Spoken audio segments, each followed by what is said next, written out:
தேவனால் பயன்படுத்தப்பட்ட பாத்திரம்.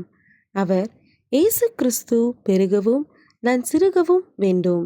யோவான் 3:30. தலைப்பு: உயிர் மீட்சி ஏற்பட வேண்டும். இன்றைய மிஷனரி ஜோனதான் எட்வர்ட்ஸ். மண்ணில் பிறந்தது 5/10/1703 ஆண்டு. விண்ணில் சென்றது 22/3/1758 ஆண்டு. ஊர் கிழக்கு வின்ஸ்டர், கனெக்டிகட். நாடு இங்கிலாந்து. தரிசன பூமி நியூ இங்கிலாந்து, அமெரிக்கா. பல நூற்றாண்டுகளுக்கு முன்பு திருச்சபைகளுக்குள் தேவையற்ற வீணான சடங்காச்சாரங்கள் மலிந்து கிடந்தன. மக்கள் முட்டாளாக்கப்பட்டு குருட்டுத்தனமான நம்பிக்கைக்குள் தள்ளப்பட்டனர். படைப்பின் தேவனை விட்டுவிட்டு படைக்கப்பட்ட பொருளை நாடி சென்றனர். புதிய பொருட்கள் என்ற முறையில் பல புதுமைகள் புகுத்தப்பட்டன. மக்கள் பயமுறுத்தப்பட்டு அவைகளில் நம்பிக்கை வைக்க கட்டாயப்படுத்தப்பட்டனர். ஆனால் ஆண்டவரின் அடியார்கள் அவ்வப்பொழுது தோன்றி திருச்சபையை சுத்தம் செய்கின்றனர். சீர்கேடுகள் மறைந்து சிறப்பான முறையில் திருச்சபை வளர்கின்றது. அவ்விதமாக இங்கிலாந்தின் திருச்சபையை சீர்திருத்தியவர்களுள் ஜோனதான் எட்வர்ட்ஸும் ஒருவர். இவர் சிறந்த ஓர் இறையியலாளர். எபிரேய, கிரேக்கு, லத்தீன் மொழிகளிலும் புலமை பெற்றவர்.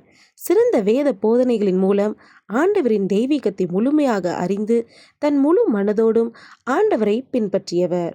ஒரு நாளில் 13 மணி நேரம் படிப்பில் கவனம் செலுத்தும் இவர் மற்ற நேரங்களில் ஜெபத்தில் தரித்திருந்தார்.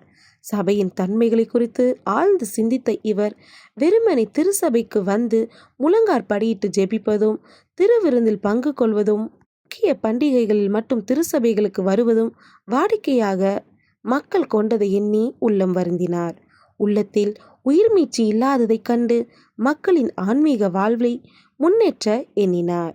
பயங்கரமான தேவனின் கரங்களில் பாவி என்ற தலைப்பில் இவர் ஆற்றிய பிரசங்கம் கேட்போரின் உள்ளத்தை ஊடுருவி பாய்ந்தது. பலர் தங்கள் பாவங்களை அறிக்கையிட்டதோடு கதறி அழுது பாவ மன்னிப்பின் நிச்சயத்தையும் பெற்றனர். ஒரே வருடத்தில் மட்டும் இவருடைய பிரசங்கத்தால் 3000 பேர் ரட்சிக்கப்பட்டனர்.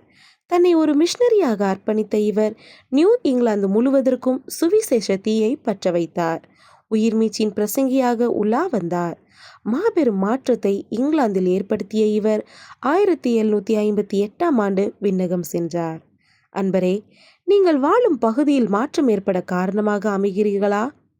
வாழ்விலிருந்து வாழ்வுக்கு கர்த்தரே உன்னை நடத்த வேண்டுமென்று நீ விரும்புவாயானால் உன்னுடைய முக்கிய வேலை கர்த்தருடைய வேலையாக இருக்க வேண்டும்.